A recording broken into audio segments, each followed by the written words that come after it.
Assalamualaikum warahmatullahi wabarakatuh. Selamat datang kawan-kawan semuanya. Selamat menunaikan ibadah puasa bagi yang menjalankan gitu. Meskipun kita syutingnya ini sebelum puasa gitu, tapi kayaknya kita yakin tayangnya udah memasuki bulan puasa gitu. Jadi selamat berpuasa kawan-kawan semuanya. Ini mohon maaf yang nontonnya pagi, ini masih ada kopi dan yang lain-lain. Karena kita shootnya sebelum puasa gitu. Tepatnya sekarang tanggal 31 ya. 31 Maret. Oke, seperti biasa. Kita berdua hadir di sini, ada Bro Ayung yang mau berbagi kisah-kisahnya ke kawan-kawan semuanya yang diharapkan ya horor gitu ya Bro Ayung. Meskipun nanti kenyataannya jadi bergeser gitu ya. Tapi nggak apa-apa. Langsung aja Bro Ayung, monggo waktu dan tempat dipersilahkan. Ya, terima kasih Mas Riam atas kesempatannya. Sama-sama. Tanya apa kawan-kawan dulu. Assalamualaikum warahmatullahi wabarakatuh. Waalaikumsalam. Bismillahirrahmanirrahim. Apa kabar kawan-kawan ngobor semua? Semoga semua dalam keadaan baik, sehat, dan selalu bahagia kapanpun dan dimanapun saatnya. Amin. Kembali bersama kami di channel Ngobor ya Bi ya. Iya betul. Ada Mas Biru yang menemani diriku saat Betul. ini. Kita mau ngobrolin yang horor ya Bi ya. Ini topi baru agak nggak enak. Iya. Baru dipakai sebetulnya. Iya, topinya Mas Bi baru hitam. Betul. Menampung semuanya ya Bi. Semuanya. Ya. Oke. Terus Filosofi gimana? dari hitam, manjang-manjang durasi. Iya. Ya. Apalagi yang harus kita omongin Bi? Nggak ada. Langsung masuk ke cerita aja. Langsung masuk ke cerita, baik. Oke, ini ada sebuah kisah Bi. Kisah ini dari Mbak Nina Bi. Mbak Nina, nama asli Bi. Anak Karanina nama aslinya. Anne Karenina, cantik itu Bi. Itu aktris ya. Iya dulu ya, masa-masa kita ya. Baik. Terus. Mbak Nina itu Bi, Mbak Nina ini kan kita cerita masa lalunya dia dulu ya. Jadi dia itu tumbuh dari keluarga yang biasa aja, orang tuanya ya buruh tani lah Bi. Orang tuanya buruh tani, adik-adiknya kecil banyak. Akhirnya dia itu ya alhamdulillah bisa namatin pendidikannya sampai SMA. Kemudian pokoknya bisa SMA, saya mau kerja, mau nyari duit buat adik-adik, mau bantu orang tua kayak gitu. Nah, yang ideal kan kalau misalnya kerja bukan melemahkan kota kita sendiri ya. UMR kan segitu Bi. Oh ya. Ya, harus kerjanya di Jakarta. Sementara Nina kan orang namanya di kampung terus mana ngerti seluk-beluk Jakarta Bi. Akhirnya wis Nin, nggak usah khawatir nanti titip sama Om. Kamu ke rumah Om kamu aja. Sana dia punya rumah sama warteg. Jadi bantuin di sana. Pokoknya memek, kamu yang rajin bantuin ke sana kata ibunya. Nanti sambil naruh lamaran-lamaran. Begitu. Nah, alhamdulillah. Biasanya perempuan itu dilamar ya. Iya, tapi ini melamarkan diri, angel. Jadi seperti itu kenyataannya. Nina pun setelah lulus itu berangkat ke Jakarta, ewang-ewang di sana bantu-bantuin, kadang-kadang ngelayanin, kadang-kadang ngikutin yang ringan-ringan itu metikin capek apa aja lah. Namanya di warung makan, di warteg. Nah, karena warung makan atau warteg Bro Ayu? Warteg apa warung makan ya Bi? Iya. Harus Warung konsisten makan dong. harus namanya di warteg. Warteg gitu. aja, nggak usah dimakan-makanin. Iya. Padahal di situ banyak orang makan. Soalnya namanya warteg gitu. Iya, baiklah. Akhirnya apa? Karena Nina itu memang cantik, Bi. Kalau nggak cantik, nggak suka, Bi. Tapi Dilele memang cantik, Bi. Semua perempuan itu cantik. Cantik, Semua Bi. perempuan itu Iya, cantik. benar-benar cantik. Perempuan itu cantik. Dia itu Hanya orang yang nggak bijak yang bilang ada perempuan jelek kayak gitu. Iya. Kalau bijak itu pasti semuanya itu cantik. Iya. Tergantung siapa yang memandang Betul. gitu kan. relatif, Relatif. relativitas. Betul. Ada yang bedek juga, Bi. Baduk tapi tetap cantik. Tetap cantik. Tetap cantik. No problem gitu. Oke, it's okay. Fine kan? Fine Sepakat. gitu. Oke. Sepakat ya. Nah, Kita berteman ya. Kita berteman. Dan saat itu Bi, Nina yang konon gitu ya, packaging begitu kan menarik perhatian para pembeli, Bi. Wah, Bu, anaknya Bu baru datang dari kampung katanya, cantik Bu. Saya mau Bu. Saya mau nggak urusan. Kamu mau yang ngomong sendiri sama bocahnya sana. Suruh ngelayanin, jangan di belakang dulu, jangan di belakang terus kayak gitu. Belum pinter Mas, kayak gitu. Kadang-kadang kan yang beli juga orang kantoran, ya orang apa ya keren-keren, ganteng-ganteng, nggak tahu dia punya istri apa enggak. Yang penting tuku, kata bosnya. Yang penting beli gitu kan. Akhirnya kadang-kadang juga ada yang bawa bapak, nanti buat anak saya aja. Itu bukan anak saya, itu ponakan. Oh, ponakannya. Iya, ayu banget. Itu setiap orang yang ke sana ya, terutama ya para lelaki yang memandang Nina menurut mereka itu cantik dan layak untuk dijadikan pendamping hidup. Itu ngomong sama ibu yang punya warung, berarti bibinya Nina. Itu ngomong sendiri kata si tadi ya bibinya. Ya, Nina selalu menolak dengan halus. Saya ini nggak lagi mikirin cinta-cintaan, apalagi menikah kayak Di gitu. sini mau kerja kayak Di gitu. sini mau kerja, saya kebutuhannya banyak, mau bantu orang tua. Oh, gampang mbak, itu mau menikah ini bakalan dicatur sama saya. Enggak mas, harus dari keringat sendiri. Ngapunten banget. Ya kalau memang jodoh ya satu saat juga. Ngomongnya enak lah seperti itu Bi. Nah akhirnya satu hari ada panggilan, dia pun akhirnya bekerja di sebuah kawasan industri. Orang-orang kalau dari kampung kerjanya mau di Cikarang, Cilengsi, ngomongnya ke Jakarta. Iya. Nah Mau di itu Bekasi, mau di iya, akhirnya itu kerja di bilangan Cikarang sana. Tapi masih bisa ada sih mobil bis jemputan dari dekat-dekat warung yang di daerah Jakarta tersebut. Jadi masih wirawiri bisa. Akhirnya dia kerja di tadi Cikarang. Dan di salah satu pabrik. di salah satu pabrik. Dan kalau misalnya udah nyampe rumah, kalau nggak bangun pagi tetap bantu-bantuin kayak gitu di warung. Oh, tidurnya masih di Masih warteg di tadi ya? warung. Karena wartegnya juga bukan yang tempel gitu, tapi memang sekaligus rumah. Dibawa buat operasi orang-orang warteg, ada kamar tidur, atasnya dikontrakin. Rutek namanya. Apa itu? Rumah warteg. Rumah warteg, Ruko, rumah toko gitu. rumah toko, rutek, rumah warteg, terus kontrakan. Rutek berantakan. Iya, rutek berantakan di situ. Angel. Angel ya. Nah ini kemudian dia bekerja di sana kan di mana tadi Cikarang. Kadang walaupun menapik seperti apa hadirnya sebuah cinta yang ditawarkan, tapi kalau cinta yang menemukan kita ngelesnya angel, ya kan. Kemudian dia itu bercinta. Oh, apa sih bercinta kayak Cinta itu gitu. konotasinya encus, selepet-selepet gitu. Enak-enak.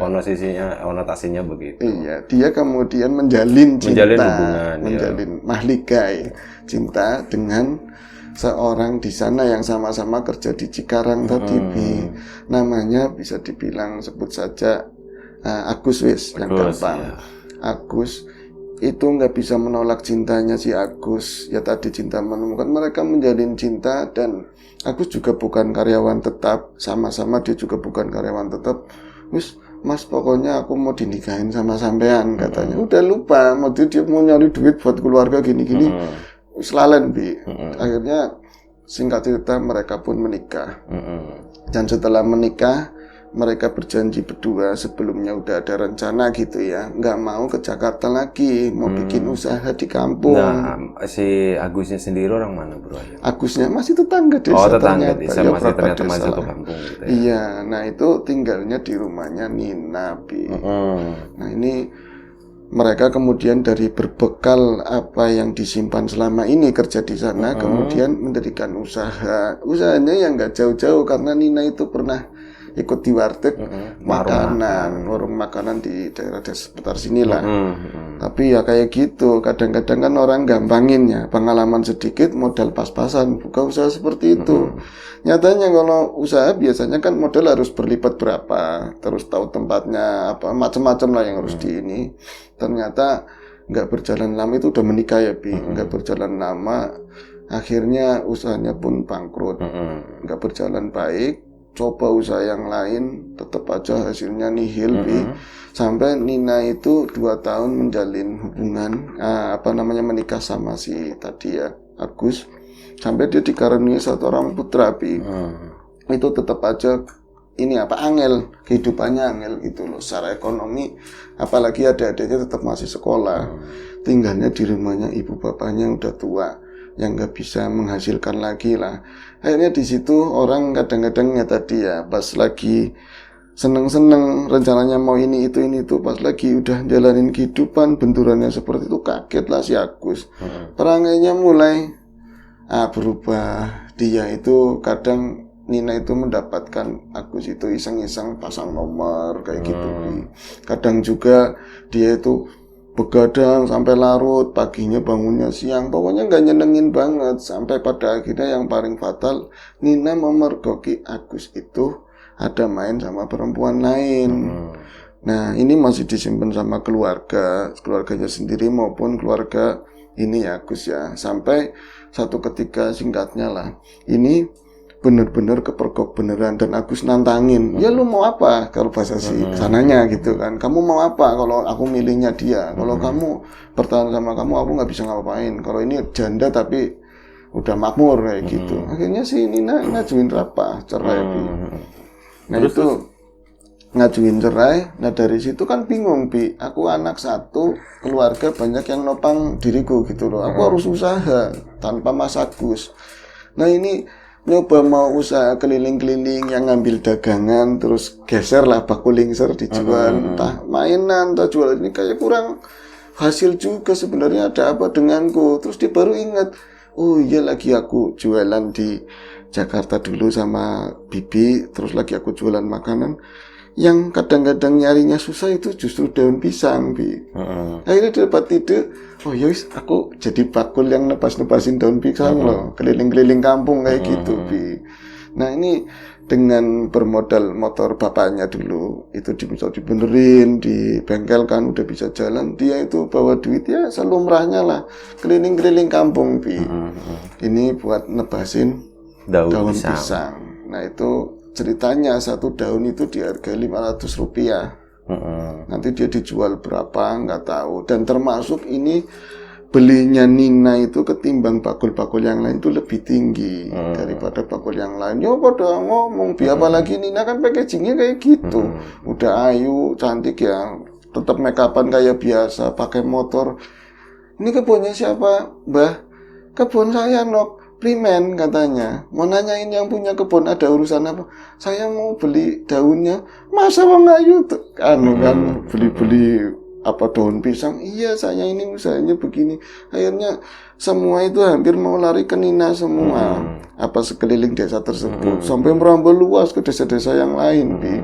Itu kadang bapak-bapak yang usil memang niatnya pengen ngeliatin Nina doang gitu loh. Nok, sini. Kamu yang jual, yang beli ini nih ya, daun pisang. Iya Pak, gitu, ambilin kabeh. Maksudnya gimana? Ya saya beli 500. Orang usah ngokon kabeh itu cuma ngeliatin di belakang itu indah. Ngobrol-ngobrol, udah punya suami belum? Ya dia kalah-kalin lah seperti itu. Ini kan menimbulkan kecemburuan juga. Sambil motongin ini, dilihatin. Iya kan ada motongin ke sini, kempongannya ketok, terus dari belakang kayak gitu, ambil berfantasi. Bapak licik ya? Bapak licik, dan Nina sebenarnya tahu, tapi mau gimana lagi. Nah, kadang kayak gitu ngomong curhat sama ibunya, Mak, kalau aku kadang-kadang diliatin kayak gitu risih. Boya ibunya aja yang ke kebun, bapak-bapaknya pada ngeliatin, ya kon ayu ya kayak gitu. Anaknya Mak ayu ya diliatin. Caranya gimana ya? Si Faiz diajak, yang kecil diajak, biar netralisir gitu kan, ada anaknya mending. Iya, biar akhirnya dibawa, kadang dibawa kencangin di depan, bisa pegangan sih 2 tahun. Nah ini satu ketika Nina, ada peristiwa Nina dipanggil sama seseorang, itu langganannya dia sendiri. Itu kan langganan pembeli atau penjual? Penjual daunnya. Ini kan cenderung yang dibeli itu pohon pisang ini pisang kelutuk. Pisang kelutuk itu daunnya lebar ya? Daunnya lebar, lebih lentur begitu ya. Nah ini akhirnya dipanggil sama taruhlah Bu Sipah lah. Bu Sipah ketemu di pasar. Nin nggone aku kebon. Ngapain Bu? Lah ya godong biasa urusan daun. Lah sampean kan baru 2 minggu kemarin dipotong. Itu kan berapa bulan baru udah banyak lagi. Ya kan saya kebunnya bukan itu doang, udah pokoknya mana. Ya udah nanti agak siangan, itu kan udah mau beduk, udah jam 11-an. Akhirnya sorenya tadi ke sana, Bi, dan nggak bawa Faiz. Itu orang mau ngapain sih, tapi kalau nggak didatangin kan takut kecewa kan, Bi. Pas ke sana, bener di kebun itu ya godongnya daunnya sedikit, Bi. Orang udah dipanenin berapa minggu yang lalu. Endi sih Bu Sipah, mana kok daun yang mau aku beli? Orang kayak gini semua ada di kebun samping. Ikut bawa motor apa enggak usah. Akhirnya jalan ke samping jauh, Bi. Jauh memang ada pohon pisang. Pohon pisang itu luas dan pisang lutuk semua. buat daunan lah, dijual daunnya. Tapi ntar dulu, kamu kan capek, ayo main yuk, main ke siapa, rumah sampai kesan? Enggak, saya ada rumah lagi katanya. Masuk ke dalam rumah itu, Bi. Ternyata itu rumah adiknya Bisipa. Oh, di situ usahanya, berarti adiknya Bisipa, usahanya itu Jakartaan semua. Di situ cuma ada mbah-mbah lah, ibunya Sipa tadi. Sama seorang pemuda, Bi, ganteng banget katanya. Ini loh, jagung. Suruh duduk, dikasih minuman, dibikinin teh manis. Bu, aku kok jadi nggak nyaman katanya. Aku gelopot loh kayak gini, mau nyari apa daun kok malah mertamu seperti ini kan nggak enak. Sebenarnya ibu mau ada niat apa? Din, gitu dipanggil. Udin. Namanya Udin lah, atau orang namanya Udin. Tuh keluar sekilas, si siapa tapi Nina. Cukup bagus banget, ganteng banget, umurnya di bawahnya dia, Bi. Seandainya kayak gitu, itu nyengir di balik pintu, di hordeng kayak gitu, masuk lagi. Tahu kan, itu ponakan saya namanya Udin. Ini loh, Nin, aku ngeliat kamu, bocahnya ulet, ayu, randa, maaf ya, janda kayak gitu. Mau nggak kalau tak gambena apa ya? Dijodohin sama ponakan saya. Si Udin tadi, lah saya sih wong kayak gini orang penjual daun, masa mau dijodohin sama sampean orang kaya, orang makmur, apalagi ini rumahnya juga bagus banget. Nggak apa-apa, bener nggak apa-apa, serius. Ini mulai rada-rada harapan sih, Bi, tapi enggak, orang aku belum kenal kayak gitu. Oh iya, tahan dulu lah ya. Tahan dulu, jual mahal. Pas udah lama-lama dia ngobrol, niat hatinya ngobrol sama Udin, ngobrol sama si Bu Sita. Seandainya, ya wis ora apa-apa wis, ada mau mengiyakan, Udin keluar, itu langsung bojo kayak gitu, bojo ayu, bojo saiki, bojo itu mau nyosor begitu, bisa masih tadi, si Nina tadi, ternyata dia itu ganteng tapi maaf ada keterbatasan, jadi dia itu sadis, kekanak-kanakan tapi nafsu, Bi, angel dia. Lihat kayak gitu, wah bojo saiki, his kamu jangan kayak diumpetin, keluar lagi lagi kayak gitu. Ayo men, wah itu langsung mau ya demblok loh itu. Ya sih, Ninanya risih banget. Yuk kita ke kebun. Ya wis, tapi tadi aku serius ngomong sama si Udin, maaf ya Bu Sipa, itu kenapa? Nggak apa-apa, anak itu sehat, memang kalau ada kemauan suka kayak anak kecil katanya begitu. Coba kamu di sini menikah, umah kiye anak siji-sijinya kata, satu-satunya rumah ini samping ada mobil punya kamu semua katanya begitu, Bi. Warteg bakalan jatuh ke tanganmu, yang penting kamu sama si Udin. Tapi Ninanya tapi kayak bocah sing lebih kayak gitu. Wes, akhirnya dia ke kebun. Nah di kebun itu dia itu ngerasa sesuatu yang aneh. Saat itu kan karena ngobrol-ngobrol udah masuk mau asar. Kebun pisang dapuran lebat kan gelap iya. Di sana. Nyamuknya banyak lagi. Banyak nyamuk. Iya betul, nyamuknya banyak. Dia lupa nggak bawa lotion. Lotionnya lotion kecantikan yo. Nyamuk betah. Iya. Apalagi sosoknya begitu, lebih banyak yang bisa digigit. Ini gitu. Kayaknya darahnya gurih ya. Dapat tambahan itu ya. Nah ini akhirnya dia di dalamnya, baru di pojokan depan begitu. Ini kan pakainya galah yang dari bambu, nanti ujungnya ada celuritnya, kayak celurit kecil, dimasukin ya. slep, tinggal di seret gampang kan, nanti kan diseleretin begitu, baru dilempit. Tekniknya apal banget karena kemarin aku baru melihat orang yang beliin seperti itu. Ini kok rasanya beda kayak yang kemarin-kemarin. Aku mau kebun mana aja dekat kali, mau di kebun dekat sawah itu nggak tak pikirin mau namanya nanti ada hantu, ada apa, apalagi siang hari, mana ada siang hari kata si Nina kan. Tapi ini kok beda, hawanya kok anyes, sintru gitu ya. Sintru banget. Nggak dekat kali, nggak apa pokoknya rumah, nanti di sana ada rumah lagi jauh, di sana ada rumah, tapi ini kebun bisa sintru banget katanya si Nina. Rasanya seperti itu, Bi. Masuk makin ke dalam, ada yang liatin ini siapa, jadi kayak seret di belakangnya. Dia nengok ke sini, ke sana, Bi. Ini jalannya kayak siluet tapi pelan. Ada lagi yang cek. Pocong, masa pocong sih ini. Tapi kata orang tua kalau asar udah ganti dimensi, bisa jadi mereka keluar. Aku salah apa katanya? ini mulai nggak enak, tapi diterusin, tapi nggak nyampe selesai. Akhirnya makin nggak nyaman, Bi. Mau mendekati jam ini nanti kan jam 4:30 aku selesai, belum rerekinnya. Kalau dibawa ke rumah itu kotorannya mau dibuang di mana? Kalau di situ kan ada belumbangan enak jadi pelepahnya gitu. Sambil nyeleretin, makin banyak yang ngeliatin. Kadang di sela-sela pohon pisang itu seret kayak gitu, Bi, lari ke sana. Kadang-kadang bekasan pisang-pisang yang pada gantung nggak dirawat itu kan yang kering, goyang-goyang, brok kayak gitu. Tapi nggak ada angin, hitam, seolah-olah ada di sela-sela pohon pisang itu hitam-hitam, serap ada merah, hilang lagi. Banyak yang ini berarti ya? Iya. Bentar ya bro. Iya. Iya, banyak dilihatin di situ. Terus banyak yang dilihatin, aku lihat buru-buru, wis pokoknya godongnya, daunnya mau rusak, mau apa bodo amat, aku mau bener cepetan dilempit, dilempit, terus digotong, dipanggul begini. Pas keluar dari area kebun itu, ternyata ada si Udin, Bi. Walah, bojo saiki yuk, katanya bojo sekarang itu mau kayak mau melakukan hal yang nggak pantas lah, Bi. Tapi dia itu orangnya penakut, si Udin tadi. Dan dari situlah Nina akhirnya yakin bener-bener kalau anak ini bermasalah gitu. Iya, rasudi banget katanya sama orang begini, mau gantengnya kayak apa, mau dikasih kekayaan kayak apa, nggak mau, mana semikir, aja mek-mek. Orang apa itu suaranya ada kecil ada gede kayak gitu. Tapi aku pengen bojo sih yuk, manggilnya yuk. Tapi aku pengen bojo. Ya udah sana cari sendiri sama orang sampean. Ayumun ngomong kayak gitu, ngikutin kan pakai bakul begini ya, dipegangin sono. Oh berarti yang tadi kelebat itu mungkin si Udin. Ya wis, berarti bukan setan, ya wis aman. Akhirnya dibayar yang nggak mau Ibu Sipa. Wis itu dipikirkannya, udah nggak ada.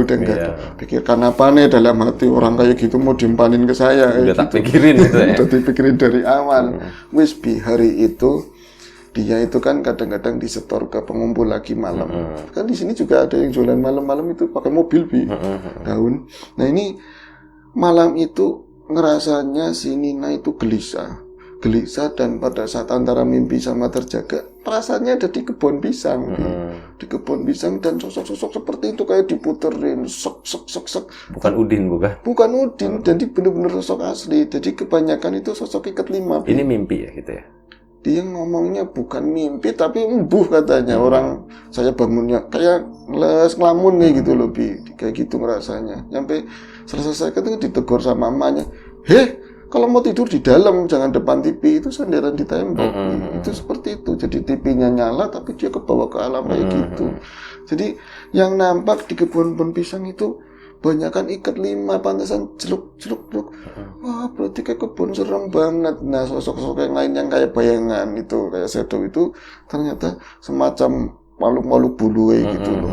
Dan mereka di antara mimpi dan enggak itu mereka mendekat ke arah Sipa yang lagi nyenggetin itu, si Panina yang lagi nyenggetin daun itu. Terus akhirnya dia saking ketakutannya ngeliat jelas banget itu nggak teratur, mukanya itu hancur-hancur semua si pocongan tadi. Terus sama yang hitam-hitam mungkin orang ngomongnya gandurwo atau apa, itu mendekat ke arahnya. Dia kayak kalau pocong ada tangannya kayaknya mau gini-gini kan, mau mendekat. Kalau gandurwonya iya kesini kayak gini semua. Itu dia itu lagi, berarti saya udah kayak kepojok banget, kata emak sih udah kejang-kejang begini loh. Udah mau kayak gitu langsung dibangunin. Kalau mau tidur di dalam, mimpinya nggak enak kamu pasti ke kebun yang sintru. Orang mak disembunyiin dari emaknya. Nah paginya karena memang udah ada janji sama, itu kan ke pasar dulu, nanti setelah siang, maksudnya besok pagi gitu ya, itu ada kebun pisang yang sedianya udah ada janji yang mau bakal ditebas.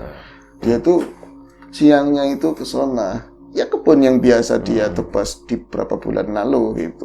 Ternyata udah lebat, udah numbuh lagi gitu. Udah numbuh lagi di sana medang-medangan. Tapi nyambung yang punya kebun, taruhlah Ibu Katma ya, bilang, Nin, kayak kebun buri itu kebun yang belakang lagi juga sekalian.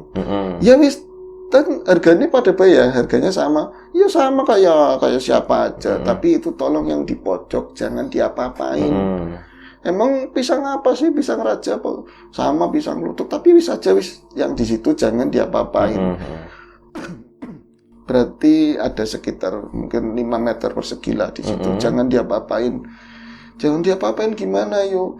Ya pokoknya kamu jangan ngambil yang di situlah wis, yang seputarnya sekelilingnya nggak apa-apa. Terus dia itu kan ngambilin pohon pisang, tapi dalam batinnya gini, masih inget sama antara mimpi dan terjaga itu. Berarti yang kayak kemarin di sela-sela kayak gitu ya, mikirin itu, merinding dibuang lagi perasaan itu. Jadi ada rasa takut. Ada rasa takut, biasanya nggak ada takut sama sekali. Takutnya malah orang, takutnya mau dia apa-apain sama bapak-bapak, pemuda gitu. Dengan sering diledakin sih, digodain gitu ya. Pas memasuki area yang pojok tadi kenapa ya ibu nggak boleh masuk ke sini? Padahal sama aja. Saya pikir, memang dipikir saya takut sama hal-hal kayak gituan. Itu si Pak juga bandel, si Nina juga bandel, dihajar juga yang itu. Yang di pojokan itu ceritanya beliau itu, aku itu paling baru nyengget 1-2, arahnya itu ngemojok begitu ya. Diagonal. Nggak inget apa-apa lagi Bi katanya. Jadi yang aku rasa sesuatu itu kayak lagi jambak. Jadi kan dia pakai jilbab ya, pakai jilbab, rambutnya panjang tapi dikruas kayak gitu. Buk, kayak gitu dilemparin, ada tangan gede, teriak kenceng banget sama yang punya kebun. Itu langsung maranin sama penduduk-penduduk desa yang lain. Kebenaran lokasi itu dekat sawah. Ada banyak kuli bapak-bapak. Nemu Bi. Jadi posisinya si Pa itu nyelek di antara pisang sama pisang. Nina ya sorry Bi. Berulang kali aku melakukan kesalahan. Ini fatal Bi. 500.000 ini. Iya, penalti. Ini langsung nyelek begitu. Berarti bagian pinggang keluar ke sana, bokong. Bagian neneng ke sini nyangkut Bi. Yo rezeki nomplok, jadi ibu-ibu nggak bisa narik, berat. Tolong mas, mene sini mas yang lagi pada macul. Kenapa? Kok dulu nyangkut. Jadi mereka ya namanya sorry aja ini kita udah dewasa. Ada yang banyak manfaatin situasi loh, ada yang ngomong sini ngomong sana.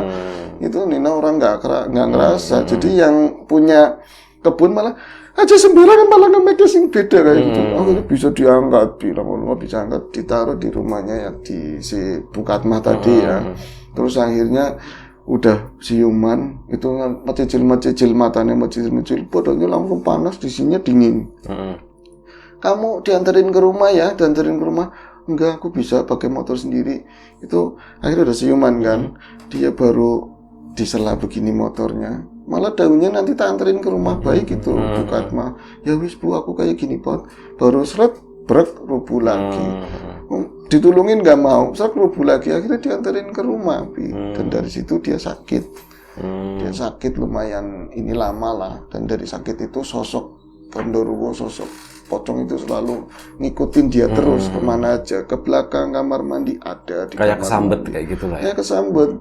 Jadi Faiz saja deketin nggak mau sama ibunya, padahal dia masih kadang-kadang ngempeng gitu loh, nggak nenen sih nggak, ngempeng nggak mau sama sekali, maunya sama mbahnya gitu ya. Jadi dia makin sakit, terus selalu digangguin sosok kayak gitu. Akhirnya orang tuanya kan nyari-nyari tambah Jawa lah, orang-orang yang paham kayak gitu.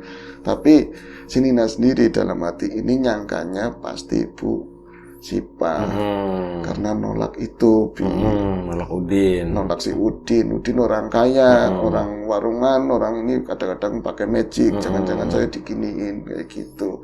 Ternyata nah bisa juga sama saya itu dilarang kebun pojokan itu jangan diapa-apain. Dan dia bandel gitu. Dia bandel kayak gitu. Akhirnya spekulasinya dua. Orang tua kan kadang-kadang mulane kunci orang gugu, orang ini nggak bisa dibilangin. Ya wis. Akhirnya dipanggilin ustadz setempat lah. Yang paham kayak gitu. Ternyata bukan mereka Bi. Pelakunya ini sesama tukang daun. Oh, sesama tukang daun. Iya. Yang merasa tersaingi. Persaingan bisnis ya. Persaingan bisnis. Jadi lahannya itu diambil lah oleh si Lina tadi. Ini. Emang orang itu rada misterius gitu. Belinya murah. Tapi harus kalau enggak marah-marah kayak gitu. Itu ini enggak pakai motor, dipanggul pakai. Ya itu kisahnya seperti itu. Oke. Berarti gara-gara itu ya persaingan bisnis kan tadi. Akhirnya sembuh juga sih. Tapi sembuh. Akhirnya sembuh juga. Berapa lama sakitnya?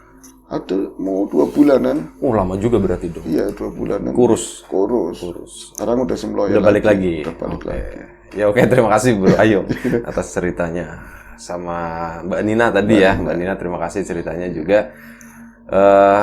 ya seperti itulah, kebayang sih proses pengambilan daun kayak gitu. Soalnya itu salah satu komoditi yang cukup penting juga ya sekarang ya. Meskipun udah ada kertas ya itu tadi kertas minyak dan yang lain-lain, tapi tetap yang namanya bungkus itu lebih nikmat kalau pakai daun pisang gitu, terutama untuk makanan kayak gitu. Pepes, lain-lain lebih. Terus lagian itu daun pisang kan masih dipakai juga buat jajanan-jajanan kayak gitu kan ya, buat bungkusnya kayak gitu. Oke, terima kasih Bro Ayung.